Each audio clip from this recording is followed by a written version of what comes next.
ਬੱਚੇ ਬਹੁਤ ਲਾਈਕ ਕਰਦੇ ਆ ਜਦੋਂ ਵੀ ਘਰੇ ਦਾਲ ਬਣਦੀ ਹੈ ਨਾ, ਦਾਲ ਨੂੰ ਨਹੀਂ ਦਾਲ ਤਾਂ ਘਰ ਦੇ ਮਸਾ ਬੜੇ ਨਹੀਂ ਖਾ ਕੇ ਰਾਜੀ, ਜ਼ਿਆਦਾ ਬੱਚਿਆਂ ਦਾ ਕੀ ਖਾਣੀ ਹੈ। ਸੋ ਮੈਂ ਕੀ ਕਰਦੀ ਹਾਂ, ਦਾਲ ਨੂੰ ਮੈਂ ਜ਼ਿਆਦਾ ਬਣਾਉਣੀ ਹਾਂ ਹਮੇਸ਼ਾ, ਤਾਂ ਕਿ ਜਿਹੜੀ ਦਾਲ ਬਚਦੀ ਹੈ ਇੱਕ ਵਾਰ ਖਾ ਕੇ ਉਹਦੇ ਵਿੱਚ ਆਲੂ ਪਾ ਕੇ ਉਬਾਲ ਕੇ ਵਿੱਚ ਪਾ ਲਈਦੇ ਆ, ਸਾਰੇ ਮਸਾਲੇ ਪਾ ਕੇ ਮੈਂ ਗੁੰਨ ਲੈਂਦੀ ਹੁੰਦੀ ਹਾਂ ਆਟਾ, ਤੇ ਇਹਦੇ ਪਰੌਂਠੇ ਬੱਚਿਆਂ ਨੂੰ ਬਹੁਤ ਟੇਸਟੀ ਲੱਗਦੇ ਆ। ਇਹਦੇ ਨਾਲ ਇੱਕ ਤਾਂ ਉਹ ਦਾਲ ਵੀ ਖਾ ਲੈਂਦੇ ਆ, ਨਾਲ ਦੇ ਨਾਲ ਘਰ ਦੀ ਰੋਟੀ ਖਾਂਦੇ ਆ। ਸੋ ਤੁਸੀਂ ਵੀ ਟਰਾਈ ਕਰਕੇ ਦੇਖਿਓ, ਮੇਰੇ ਬੱਚੇ ਬਹੁਤ ਲਾਈਕ ਕਰਦੇ ਆ, ਤੇ ਮੇਰੇ ਬੱਚੇ ਦੋਨੋਂ ਬਹੁਤ ਫਸੀ ਨੇ, ਇੱਦਾਂ ਨਹੀਂ ਹੈਗੇ ਕਿ ਇਹਨਾਂ ਨੂੰ ਜੋ ਮਰਜ਼ੀ ਦੇ ਦਿਓ ਖਾ ਲੈਣਗੇ। ਇਹ ਅੱਜ ਕੱਲ੍ਹ ਬੱਚੇ ਤਾਂ ਕਿ ਬੜੇ ਬਹੁਤ ਫਸੀ ਨੇ, ਇਹਨਾਂ ਨੂੰ ਨਹੀਂ ਕੁਛ ਤੁਸੀਂ ਦੇ ਸਕਦੇ।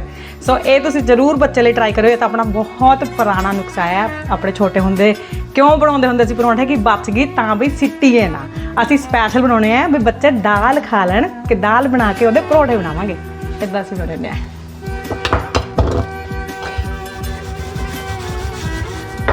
ਆਹ ਹੈ ਸਾਡਾ ਪਰੌਂਠਾ, ਇਹਦੇ ਵਿੱਚ ਮੈਂ ਸਾਰਾ ਕੁਝ ਪਾਇਆ ਹੋਇਆ, ਆਲੂ ਵਿੱਚ ਪਾਏ ਹੋਏ ਆ ਸਾਰੇ, ਬਾਕੀ ਹੋਰ ਐਡ ਕਰਤਾ ਨਮਕ ਵਗੈਰਾ, ਐਂਡ ਇਹ ਬੱਚਿਆਂ ਨੇ ਖਾ ਲੈਣਾ।